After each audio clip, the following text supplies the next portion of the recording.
Talk about Stranger Things! Hello, everyone! Strange things are happening to me! That's from Toy Story. What? Have you seen that video of Stranger Things as a 80s sitcom? No! It's amazing. It's shots from the show set to Strange Things from fucking Toy Story, and it's the greatest thing ever. We always get off on the weirdest of freaking... Just...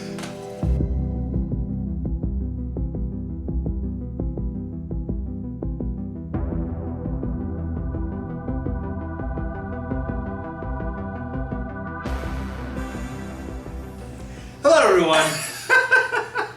We're finally doing a review of Stranger Things. Yeah, this our is TV log for the entire first season.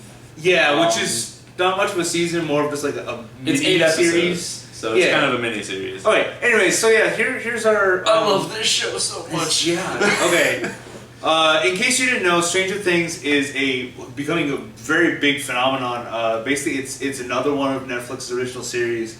It's a big hit. I think it's my favorite Netflix original series. It's up there. I think it's just there's so many different things in Netflix that it's hard to pick. Like it was Jessica Jones for a while because I love Jessica Jones. I know a lot of people who didn't like Jessica Jones, and I don't understand you, but like I love Jessica Jones. I can see reasons why. That's a different video. But, like, okay. Anyways, we've already done the Jessica Jones review. You can check that out somewhere, maybe in the description. Anyway.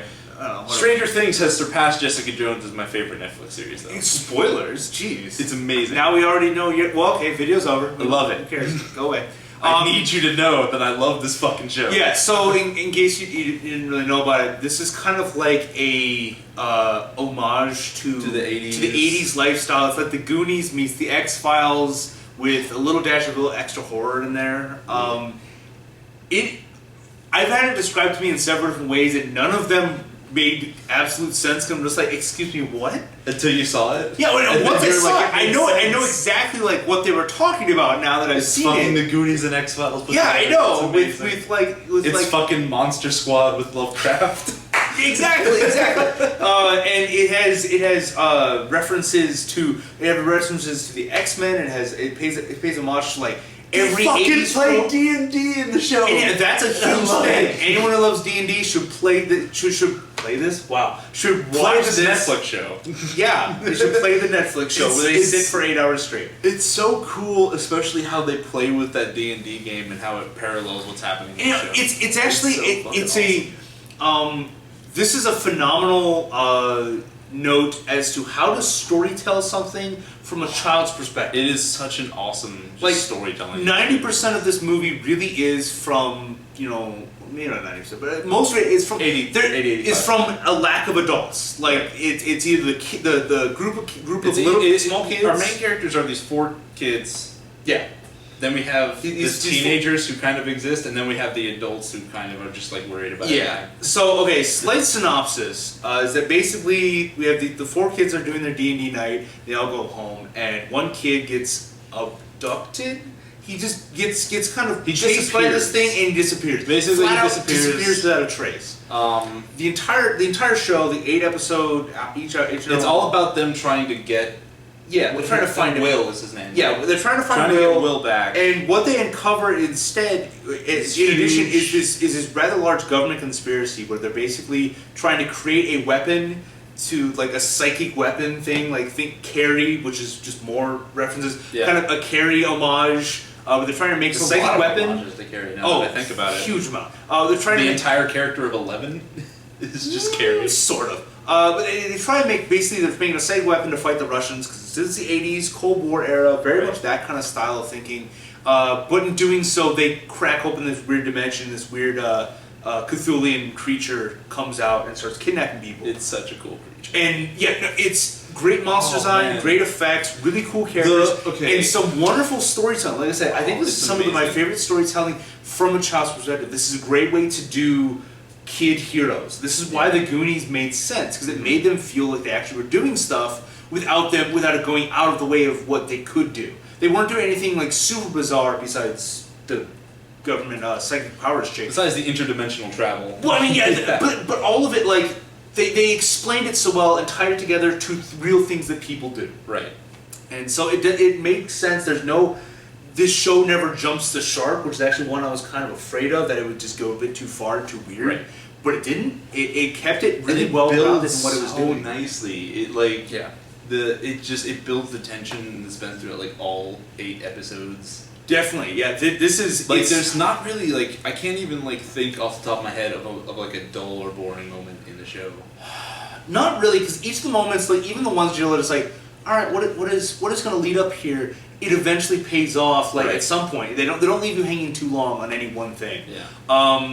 So yeah, I admit this was one of the few like most Netflix original series I do have the time where I'm watching it, and after like I get to the first episode or two, I like have trouble stopping for a while, which is always a good sign. And I admit I had to pull myself away from this just because it was 5 in the morning and I needed to sleep. But the first episode had me fucking hooked. Like actually, the first scene. Because I mean, the first scene is the scientist in the hallway and he just gets like that's true. Thing in the elevator. But then like the next scene, they're just kids playing D&D. Yeah, because I'm in already. Those two combinations actually work very well because the first scene is very much like this. They just dive right into like what should have been like the opening to a really gruesome, awesome horror movie, and then they're just playing D&D, and then they switch over to the kids. What happens? Like Will's character gets like he tries to make a choice. He either saves himself or he tries to throw it all in with a fireball to kill the monster. Right. He fails to kill the monster and dies. Which is of course in the D&D game. In the and then like that same night he gets killed. So like it literally is like a parallel between their game and what actually happens. Which is great because throughout the series they then bring back to the fact that this is kind of like the D&D game. Yeah. They refer to the monster as the Demigorgon, which is the monster that they originally fought in that first scene. They refer to like the game board as when they're talking about the extra dimensions. Mm-hmm. Like. And there's so many theories just coming out of that D&D game and what all of it could represent as far as like what season 2 is going to entail. Yeah. It's a very very bizarre thing. They never truly answer things. They keep it vague, but they don't leave you with no answers. They don't over-explain. Yeah, but they don't just kind of leave you to I do think this is a very good balance. Okay, so now that we've basically gone over the whole synopsis and stepped on a few spoiler things. We didn't actually give that warning. You'll just have to edit it in, okay? Make a note to yourself. I'm putting more work to you. Make a big spoiler warning. Anyways, okay, so it's review video for Stranger Things. There's spoilers. I'll just put it in the title. There's spoiler alerts. Okay. Anyways, yeah. So let's just get into the meat and potatoes with this. Pros and cons. We'll start with pros, which I think will be the bigger section. Yeah. But let's just go through it. Connor, start us off. I love all of these characters. Characters Connor, focus. Are so good. They're so good, Dan. Okay. I am focused. This is my word. Like, okay. Right. Will, who is like absent throughout most of the show, I like a lot because he has a presence. It's funny because like all of Will's characterization. And Winona Ryder, like her craziness. Here's actually the surprise. Like Winona Ryder she was kind of the headliner for this because she's really the only. She's not the one who's famous. She's not the main focus. She's not the main focus. Right. She is a big part of it, just not the big.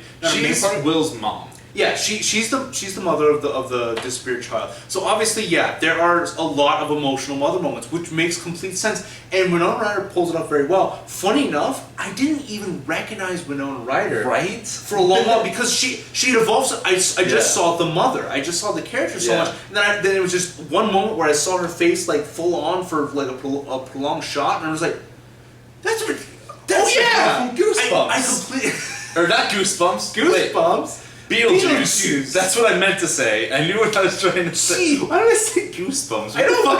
Get out of here. God damn it! I'm so bad at everything. Anyway, so Winona Ryder does an excellent job of that. Especially like her relationship with Will.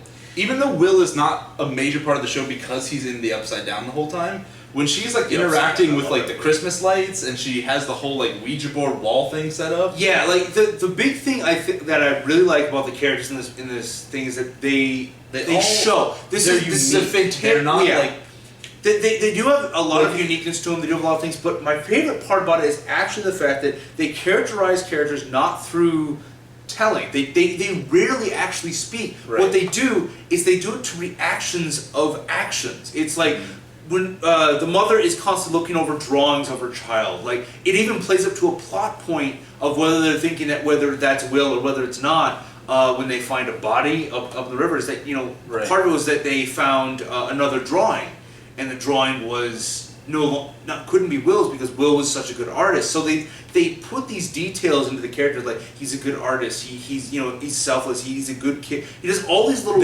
tidbits through other people's testimonies. They'll have so well developed traits too. Like none of the characters like share too much in common. Well, yeah, like even like our main cast of like our 3 people, each one of them is so different. You have the one kid who's the DM. Yeah, we have the main kid, and I'm blanking on all the names now. I don't remember any. Because I have the doopy kid with the lisp who is my favorite character. I love him so much. Because he's so derpy. He's so derpy. Yeah, I love him. But he's got like he's the one that has like the huge passion amongst them. Right. He's always like getting super excited about things. He's so happy all the time, even when his life is in danger. Yeah, he's got a big fucking grin. Sometimes even especially when his life is in danger. It's like that's so cool. Right. And then you have I don't know his name, but the other one, the black kid. Yeah. I was trying not to say black kid. It's okay. No. This character is actually really cool because he tries to be the voice of reason. He's the one that doesn't like Elle. He's the one that goes through and he is ironically the person who says fuck this. Yeah. I don't think it's very ironic at all. Anyway. Well, whatever. But so he's kind of the voice of reason. Then we have the idealistic kid who's the DM who was the closest to Will, it seems. Then we have derpy kid who just is so passionate about it. And then you have 11. Who honestly I was worried about at first because I was like, she's just not gonna talk. This is gonna be awkward and weird. Yeah, and it was awkward, but it was awkward, and I think in a good way.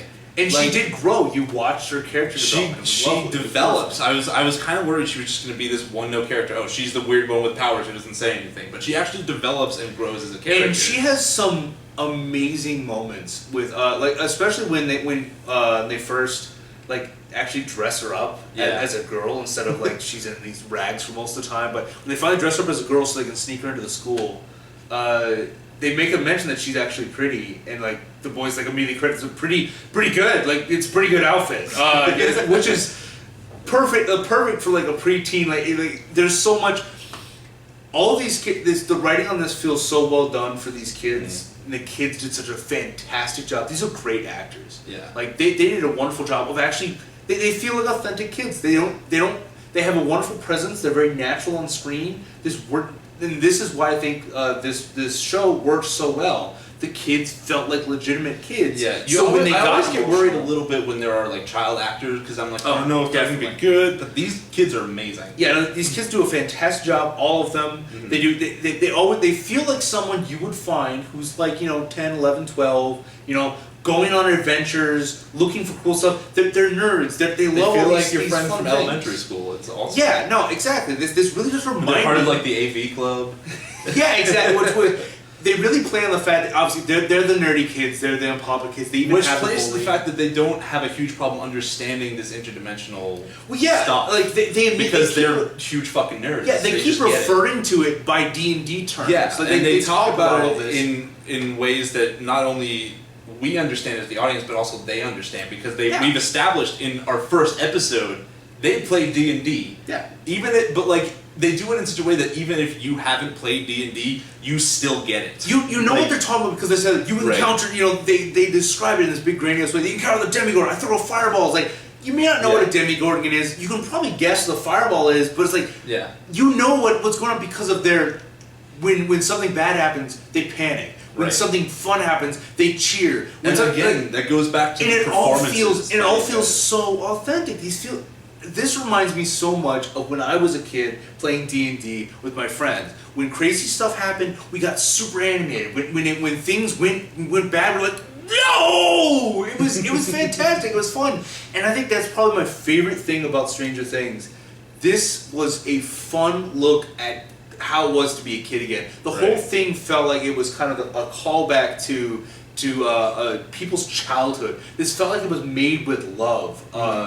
Like all the people who worked on this really feel like they probably grew up in the 80s. They knew all this stuff. everything was pitch perfect down to that. Huge shout out to the Duffer Brothers. I don't know what else they've done. As far as I know, their IMDb page, but I didn't see much on there. Yeah, I think they're relatively new, as far as I understand. But this is amazing. Like, this is awesome. I'm well looking forward to their next project, like, as well as the season I think 2. my favorite scene in the whole show, though, is when Will gets abducted in episode 1. It's a really intense thing. It's so intense, and it's the way that they, like, hide the creature. Oh, because literally he's just like a black outline. He's just a silhouette. He just looks like a even more so like when he just looks like a weird person with long arms. And then, like, you get to later in the show and he gets more revealed and his head opens up into that flower thing. And it's like, oh, God. They do a very slow reveal to it. And this is one of those, like, perfect monster build-ups. Yes. Especially, like, in that scene, the thing that I love most about the scene, I almost didn't realize what had happened until the scene was over and I had to, like, almost go back, like, wait, what? Because when Will gets abducted... instant cut. Yeah, when Will gets abducted, they switch up to the light bulb. And so it's just the light bulb gets flash light, of light. And then it just cuts, and the shack is empty. Yeah, and it's back.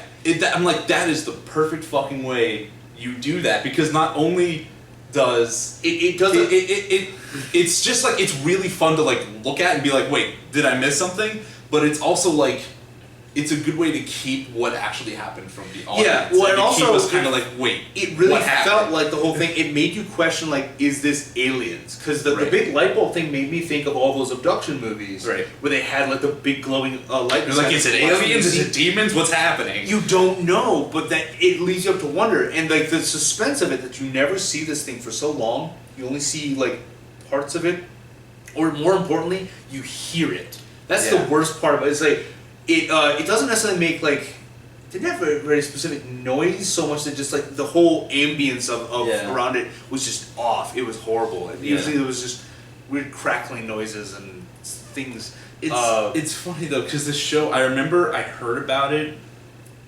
months ago. Oh, really? Like, when it was first announced, and then I just forgot about it until, like, the day before it came out, and I was like, oh my God, I need to watch this show. Huh. And then I watched it and I'm like, this is an amazing show. And yeah, oh fair my enough. God. Alright. Okay, so I have a feeling our pros are going to start getting jumbled together. Right. So let us transition. I'm just going to go into another pro here. Okay. Never mind. We'll transition later. Wait, no, there's still plenty of things to do. Right. I'm still going on this. I'm not stopping. Okay. I'm not arguing. Another major part that I really like about this is that they balance. There's technically 3 stories going on here. There's they all interconnect in various different ways. The main story is, of course, the search for Will, which affects both, obviously, Will's mother, who then gets involved with the sheriff, and they kind of pair off to do more hardcore investigating, while then there's Will's friends who gather together, and they're the ones who find Elle.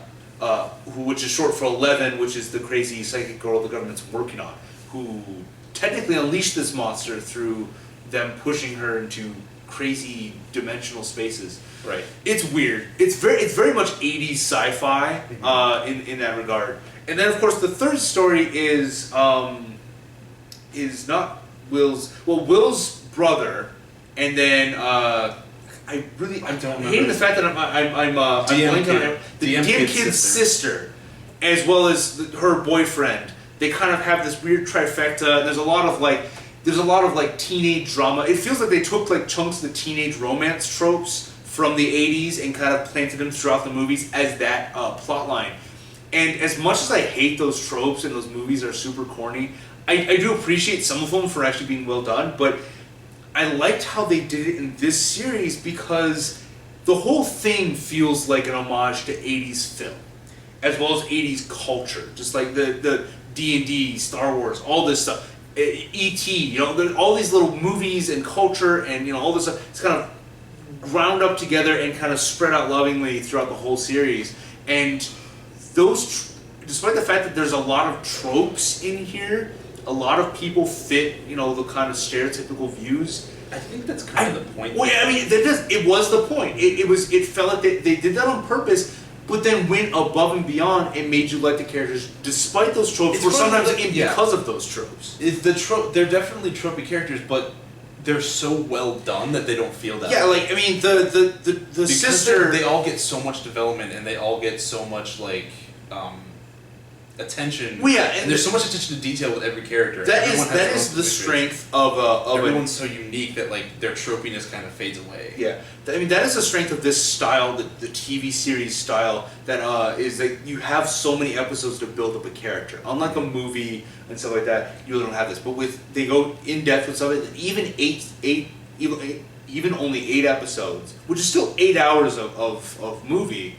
They really delve deep in this character. Like the sister, who starts off as kind of that, perfect, nice girl, he's just, doesn't want to. I hated her at first. Yeah, no, she was horrible at first, and that's the wonderful thing because she's amazing by the end. She grows. She has a wonderful arc where she discovers what really matters, and she becomes a lot more attached to kind of the people around her. She becomes more accepting of the weird, she has that heart. She's the innocent girl with the heart of gold. That heart of gold becomes her greatest strength. But she also grows up with the rest of the world. She becomes a lot more badass, and she eventually becomes much more one of the big kind of muscles involved when they're trying to trap the monster at one point. And that's a big one. Like the sheriff was actually one of my favorite ones, just because he's very much the grizzled detective feel. And they give him that tragic backstory. He lost his daughter. Honestly, I thought cancer. And I'm really happy they didn't, but I thought that like 11 was going to be his daughter. I thought that at first, but they quickly dispelled that, and if it was better off not doing that because that would have felt awkward. Because then it's like he didn't lose his daughter, and that's kind of big part of his motivation. But the thing is, they never push the whole he has a dead daughter in his face. Like a lot of that trope really focuses on things like I definitely had that horrible bad day. No, that just drives him to be a little more passionate about finding someone else's kid. It was definitely not motivation. It was a motivation. That was the thing. It wasn't like the driving force. It wasn't his character. Right. It was his motivation for what he was doing. And that's what I love about the characters too. Their motivation is not who they are. They all have personalities, which I like. They have things. You could see them doing other things outside the story, and you do see them do other things outside the main stories. And that's, I think, a great part. That's a great way to showcase characters. Show them doing boring stuff. I mean, boring relatively. You don't have to show them. Romanticize the boring stuff. You don't have to have them sit on a couch for 3 hours. But I mean, what I mean, like playing D&D is part of the kids' everyday life. But it's so important to them, and it really shows off the characters. You show their impatience. You show their excitement. You show their eagerness. And it's an added layer of storytelling, like we've talked about, with how they parallel everything. It's all that. Okay, so I think overall, a lot of those arcs and tropes really worked well. What other things would you like to touch on? I think we covered a lot. This is okay. The effects. Okay, yeah. Because with shit, like I mean, not like they're not like big budget like that's the thing. Movie like, but they don't have to be because they hide a lot of it in the shadow. Yeah, and they do it very cleverly. There's a lot of clever filmmaking. When they do show it, it's awesome. Yeah, and that's actually the great thing. The reason, not only does hiding the monster and building up the suspense and mystery behind it help make the suspense, make the story better. Storytelling thing. It's also like a. But it also, it means it allows the final reveal of the monster to be better because they don't spend the effects on. Exactly. So they can do the whole thing. Now I admit it was very obvious that this was not a huge budget production. When the monster did finally fully show on, it definitely felt like it was CG over real events. You can tell it's a CG monster, but. Given what I assumed the budget. But I mean, that's fine. I'm assuming this is a relatively an indie project, and the monster design was really cool. So the way they did the effects, what I actually liked is the fact that their budget seemed to not necessarily go. They took a little bit away from the actual monster itself to developing the environment for the monster, and that's actually my other favorite thing because it also references one of my favorite franchises ever as far as horror is concerned, Silent Hill. Which was a surprising reference because that really doesn't have anything to do with the 80s, but it has everything to do with dimensional monsters and stuff like that. Yeah. And that every time the other dimension the monster lives in, what 11 refers to as the upside down, because everything's like backwardsy. It's like the real world, but it's evil. But it's the same idea as Silent Hill's like Nightmare World, in that everything becomes rusted and decayed and moss and everything's kind of grown over. It's as if everything's black and blue. Yeah, it's as if life had stopped, and then like horrible like nature had taken over, and then darkness had kind of smothered the world. And it's that same idea that this is the exact same world as us, but it's a mirror of saying where everything is organized and peaceful and happy. This is dark and terrifying, and all these horrible feelings. It is not a nice looking place. It is a frightening place,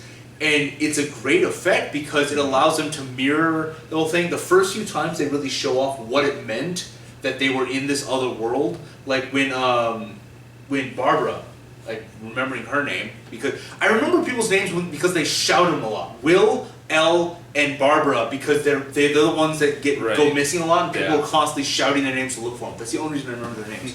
Which I would normally be the kind of thing where it's like, if I can't remember a character's name, it means the character didn't matter. But it's actually the opposite. They were so focused on the actual story, they didn't feel like shoehorning the character's name in. I immediately recognized the character, and I immediately I love him. I don't know his name, but I love him. He's like, I'm too engrossed in the show to actually look at it. So, anyways, back to that. So when Barbara goes missing, she gets kind of nabbed by the creature. Sadly, she didn't make it. That was really disturbing. They actually killed her off. Like, or I should say, like, they seemed to kill her off. They didn't like absolutely confirm she's dead. Like Elle said, she was gone, and her body was there. And it definitely looked like her body was dead, but. Yeah. I don't know. It's weird because we don't know what the other dimension means. It's just there. But when Barbara goes just remember here, I thought you were talking about DM's sister, and I was like, no, she died. But now I remember you're talking about her friend. Yeah, the girl by the pool. Yeah, the girl by who got like eaten. Yeah, she gets pulled into this world, and she's sitting at the edge of the pool when it happens, and the Will's brother was taking pictures because he's being kind of creepy, and he was just looking for his brother and ended up stalking them. He's weird. Anyways, he's weird. That's a different way. So they're shot by the pool, and he gets a picture of the monsters. Like things like it's creeping up on her because it smells blood because she cut her hand earlier trying to crack open a beer by peer pressure and all that stuff. So she bleeds into the pool, and the monster comes. But the thing is, like, the monster gets her, and the episode ends. The next episode begins, she's at the bottom of the pool, but the water's gone. And it's all like, it's a drained pool, and it's the moss and rust and everything's on the sides, and you see the other world for the first real big time. Yeah. And you see her try and climb out the pool, and something drags her back in. And that was a great way to showcase that, because you saw the suspense of her being taken, and then you saw also her being kind of pulled back in. So yeah, I distinctly remember at the end of that episode being like, I cannot stop watching. I have to see what fucking happened. Well, yeah, no. After she gets gone, I'm just like, I straight up like not even joking. After the first episode, I binged like 6 episodes, and then I was like, I have to go to bed. I have class in the morning. Bah. And then I just finished the last 2 the next day. It was awesome. Yeah.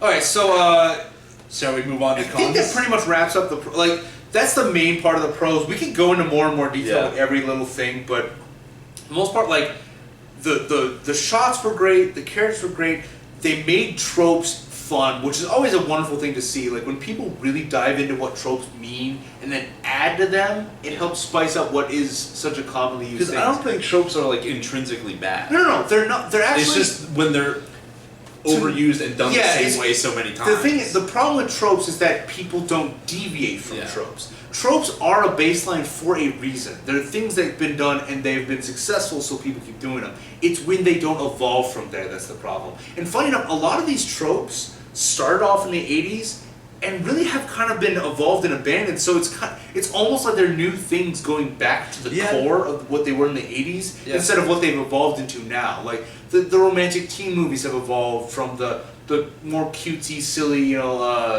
bad boy greaser kind of thing. Twilight. Anyways. So the tropes have evolved over the years. Some better, some worse, some not at all, and some in little cases. But going back to their roots was kind of an interesting way to do this, and it definitely added a lot. Okay, so cons. What about this do you not like? I'm going to say that weird love triangle between the three teenagers. Okay, yeah. Most of that I could have done without. As much as I do like the fact that they built that up better than I was thinking. They did it well. It was still the weakest just didn't story. need to be That third. I mean, I liked it because once I realized that they were playing off tropes, I felt that it had to be there because it is basically the 80s romance trope. There's, the innocent girl is dating, the popular kid. Then the weird out of touch kid kind of comes in. No one likes him, but she falls for him instead, and they have that love triangle. That's been done in a lot of movies, especially a lot of 80s romance movies. I agree that they could have cut it out and it still would have been an entertaining thing, but when they went all in on the whole let's see what tropes can do, and I like that eventually she didn't go with the weirdo guy at the end. She made up with the popular kid, and because he learned his lesson, he grew as a character. Right. So I think that by the end, those characters did made up. But yeah, a lot of their scenes was like, all right. I agree with you. I wish that they had found a way to tie it more into the actual. Yeah, it was. I think it was much more. It felt like it was a side thing that was just kind of happening because they wanted it to be, and I'm like, it was. Can we get back to the monster the biggest reason why it played such a big role is because it showcased who Will's brother was, and that's kind of how we learn more about Will as well. Yeah. Since Will's the centerpiece that isn't even there, he gets kidnapped in the first season. You don't see him again physically until I'm actually going to put Will's brother in cons too. That's fine. His character was weird, but that was at least he wasn't all bad, but he just felt like he was two different characters. He felt like at some points he was a completely normal guy who just was trying to look for his brother, and then at some points he just was played off like this weirdo that was he was this reject of the town type person that nobody really liked. Well, yeah, I mean he was the poor kid and all stuff. I think I see what you're getting at, but I don't really agree because the biggest thing I see with him is that he's the regent of the town because the town's not really giving him the fair shot. He likes photography. Because they introduced him in a way that I thought and felt like there was something wrong with him. He had some kind of disorder. But he was actually had a problem. No, he maybe had a social disorder or something. But then it just turns out he was a little weird.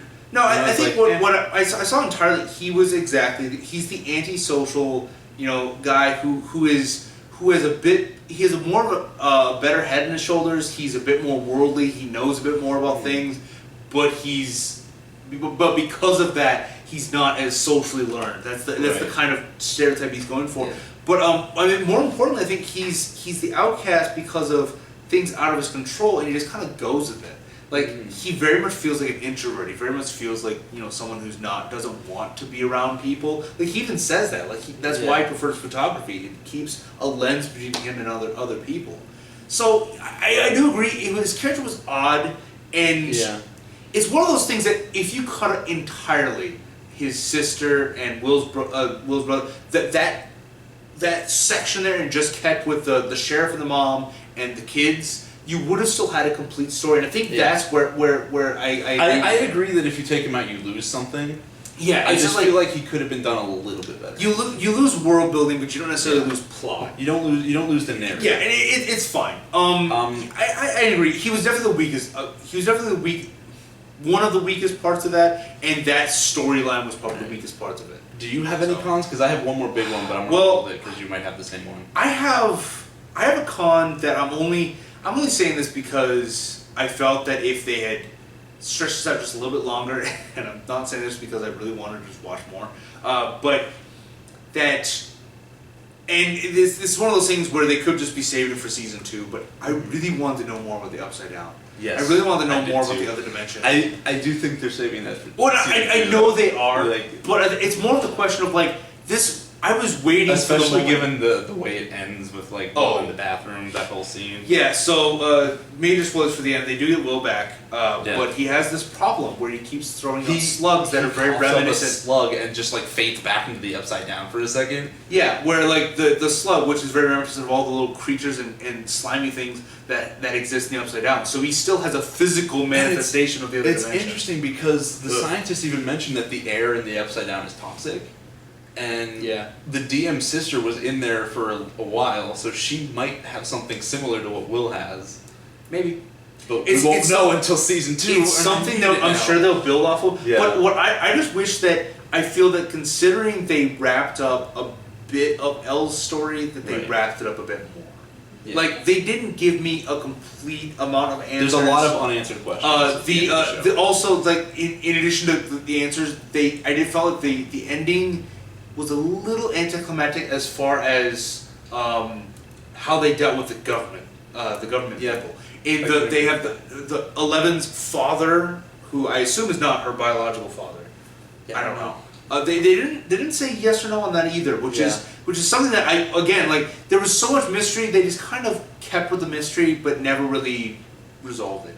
And as far as like, from an overarching narrative, maybe season 2 will make up for that and make it even better that they didn't tell us this. That's one of those things though, because it does make me want season 2 really fucking bad. Well, yeah, no, I'm sure that was a part of it. It was definitely one of those. It definitely was a hook because while 11 disappears she destroys the monster in the real world and she disappears because of it. I think he is her blood father though. Maybe. I mean, he kind of acts like it at the end. Well, I mean, if that's the case, he's like the shittiest fucking father. Well, no, that was the ploy the whole time. He was the father, but he was a horrible father. Yeah. I guarantee. I don't know. I feel like he is, but he might not be. But we don't get a straight answer. So 11 goes back to the other world, and I'm assuming it's going to be a major plot point for the second one because the sheriff somehow, because the government people picked him up afterwards. Right. They had a talk because he agreed to help them. Keep everything a secret and stuff like that. He learned more about 11, and he knows that 11's out in the other dimension. Right. He puts like waffles and stuff in it. Yes, because he goes out and finds like an area. Out I love that she loves Eggos. It's my favorite thing. That was a great little the ties. It's tiny things like that make characters so interesting to me. It really feels like this 10, 12-year-old kid 12-year-old has this crazy girl in his basement. It's also that's how you do a fucking brand deal. Like, come on, seriously, people. Seriously. So that's how you do fucking product placement. Yeah, but what is he going to bring that together? Of course, he's going to bring the snacks that he loves, the junk food, and that's what was a great little tie, like the little junk food bits. All right. Anyway, so more cons. I just the mystery did not resolve enough for me. Right. I still liked it, but it was very much like they could have had an episode 9. Yeah. To flesh out more and really give me some solid answers. And I also felt the father figure died way too easily. The monsters ate it. I kind of like show on screen. I kind of liked it though because now I need season 2. Yeah, exactly. I would see, but that was it. I was enough hook with just Will throwing the slug. That was enough hook for me to season 2. If they wrapped 11 and really just kind of cemented that ending, it's interesting. And still had Will. I'm down for season 2. What's interesting to me is their D&D game in that last episode touches on every single one of the things that they leave unsolved. Like they say, because at the end they go, that can't be the end of the D&D game, and they go, what about the princess? What about the knight? And they're talking about 11, and they're talking about the sheriff, and they say a couple other things that I can't remember off the top of my head, but each one of the things they mention is something that's left unresolved in season 1. So it's like that whole adventure was just them doing another D&D game. Right. Didn't actually realize it was that close, that spot on. To me, because of that, okay, I'm a little bit more on board because I like the way that they're paralleling everything. Either way, there's nothing that's not going to get me not on board. Right. It's just that I would have liked, given the fact that I know I'm going to wait a while, I would like to have some kind of wrap up because I miss 11. It does open the floodgates for a lot of fan theories, though, which is fun. Which, I mean, fair enough. I mean, I'm all for this, and this is one of those great things to fan theory about. Yeah. Okay, so do you have anything else? I have one more big one. I think I'm pretty much finished. But you go. Let's wrap the relationship between the DM kid and 11 is cringy. Yeah. Do you not remember being 12? I mean, No. It's just in Connor's. Oh my god, he was made to laugh. No. I honestly it was super cringy. What I ate today. It reminded me just of when I was 12. It was like, oh my god, it felt wrong. It felt like rape. It didn't feel right. I was like, I felt like I was watching something I shouldn't be watching. I think I get what you're in the fact that 11 isn't really like she's not human enough, and she's not. It did feel like she. Like, I get it. The fact that because also 11, I just don't buy their relationship. Well, the thing is, I really do buy the relationship personally because of one major thing. 11 basically, he's her only friend. Like they become her only friends ever, and the only human contact that didn't involve experiments and horrible things. Like, this is basically like her new life here. Getting attached to someone, it's a bit tropey that to get attached to the first person that like saves you from another world. I get that. Or like the first girl that you ever see. Well, but that's not necessarily true. Like it's more of the fact that it was just the perfect age to have that kind of thing. And the thing is, I like that their relationship did build. It wasn't awful until they kissed, and then like he just like fucking does it, and I'm like, no, stop. You are not old enough to be having makeout sessions in your school cafeteria. Okay, first of all, I don't know what you think makeout means, but that was nowhere near close. Second of all, it was really weird. Adorable. It felt like adorable. I was like, in how he was approaching it, the whole idea of that, how he was like stammering, like ask her out to the dance and stuff like that. I don't know. This really it was also a matter of like a monster is about to eat you. Why are you worried about your prom date? This was before the monster. They didn't even know the monster had crossed over. Remember? As far as they were concerned, they were safe. The friends were just about to come back with Jello pudding and have like a right. They were waiting for two of their like. The mom and the sheriff were going to the Upside Down, and it was kind of a high tension situation. Well, okay, they didn't know exactly what was going on. I don't know. It more felt like that was the point where like the sheriff and the mom had gone to the government to try to break in and might have died. I just think they didn't really know that, and two, they didn't know the specifics of what was going on. Anyway, and then that's besides the point. I think most of all, I think it was just a case of that is also something that happens in movies. I agree that. It was a little trouble. Given the fact that it wasn't two, characters that are completely non-abused and completely normal in every shape or fashion, that 11 did have obviously a lot of problems with her head because she wasn't treated as a human being for the first 10 years of her life. Yeah. But so that does throw it off. Like it feels weird. That they're both so young, and like 12-year-olds, man. What? I don't know. Maybe I just wasn't that fucking sexually active at 12. Okay, I'm sorry. They didn't have. It's not that they slept with each other. Then he did one kiss. He was slept in her basement. It was close enough. Okay, it was the other way around. She slept in his basement. Sorry. What was they I didn't saying? have Okay, let's compare this to the actual like romance and sex stuff in the thing with the teenagers. Like, there's a huge major difference. It's like a crush between this basically someone these two people who have just met in a very intense situation and gone on adventures together. Keep in mind, this is the first time this person who plays D&D has a really big adventure.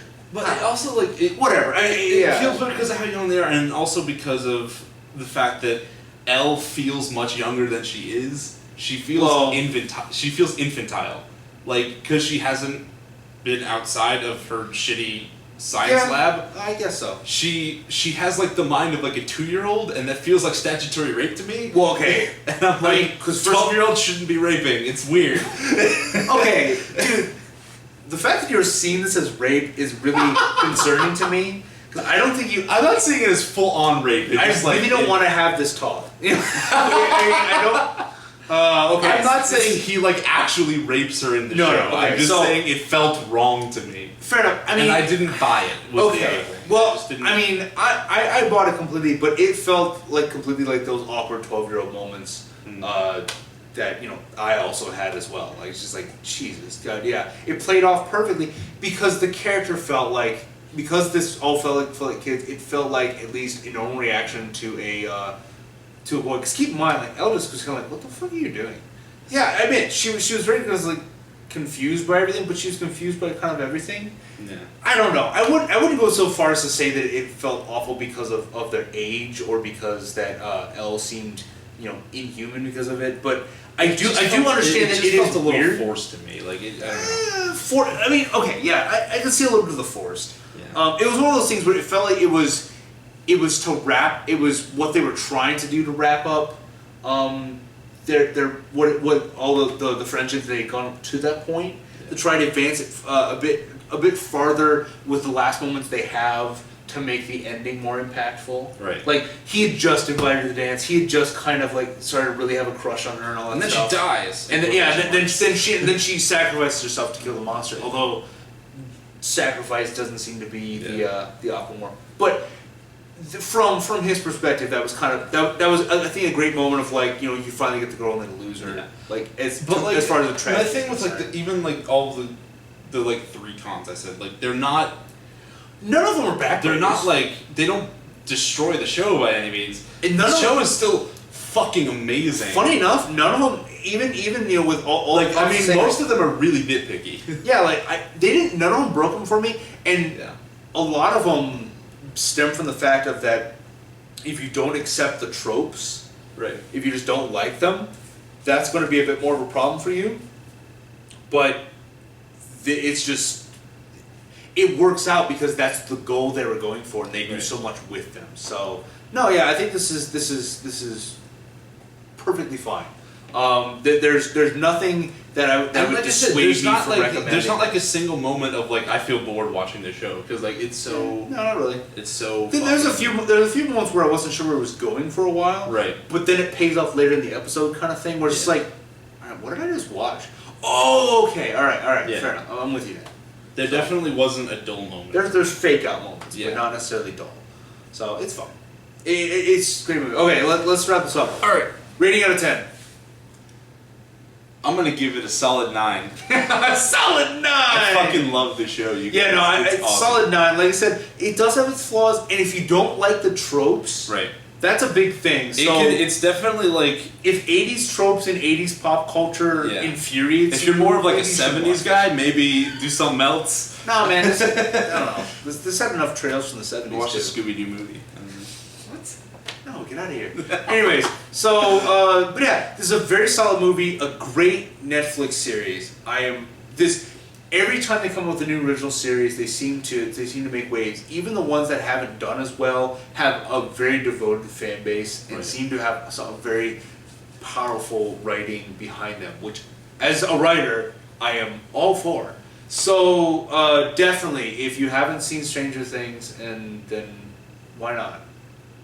But keeping us in suspense and give us a number, Dan. Solid 9. Oh shit! There it is. 2 solid 9s. Is that first? No, I think we've done it before for something else.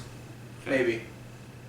I feel like Star Wars might have gotten a couple solid 9s. Anyway, so yes, 2 solid 9s. Go fucking watch the show. We got more stuff happening, and we'll see you in the next video. Yeah. So there will be other things coming on. The D&D thing is still chugging along.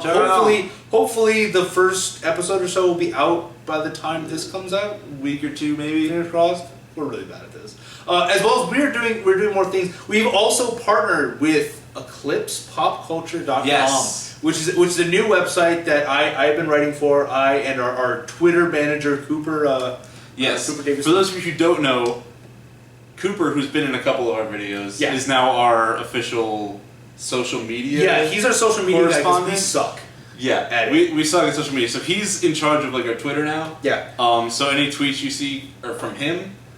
He's also, what is he, like editor-in-chief or? He's the current editor-in-chief for Eclipse. He's Eclipse. So there'll be a link to Eclipse Pop Culture in the description. Yeah. So go check that out because we are now partnered with them and featuring a lot. By the time this has come out, there would have been several things that have been attached to them. They've been hosting a few of our videos. Like you're writing for them, Jake is writing for them. Yep. A bunch of other people are writing for it. Cooper is editing for them. That kind of stuff. Yeah. Yeah. So huge entertainment. Website. Definitely, we're trying to build up. So please check them out. Any amount of views and likes in regards to them, you can find them. Eclipse Pop Culture on Facebook. on Twitter, Facebook, Twitter, and all that jazz. all that stuff, as well as just eclipsepopculture.com. Right. So yeah, Link in definitely. the description. Yeah, check it out. Anyways, thank you so much again for viewing the videos and watching us rant and rave and do crazy things on this lovable couch. It's actually a really comfy couch. It's Jake's couch. Oh no, it's leaving. Anyways, okay, so I just, for a moment of crisis, I realized we may not have this couch very long. Spoilers. I don't think he's taking a whole lot of his furniture. Cool. Stealing the couch. Anyways, that was a tangent. Anyway, thank you so much for watching. Please like, comment, subscribe. Watch Stranger Things. Yeah, that too. Keep in touch, keep in tune, and Whole bunch more projects coming, and we will see you next time. next time. Yay.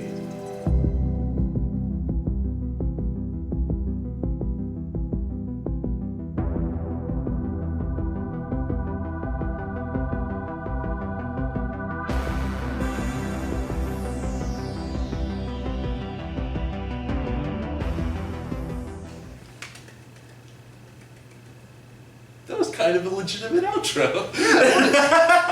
We're almost getting this. We're almost professional.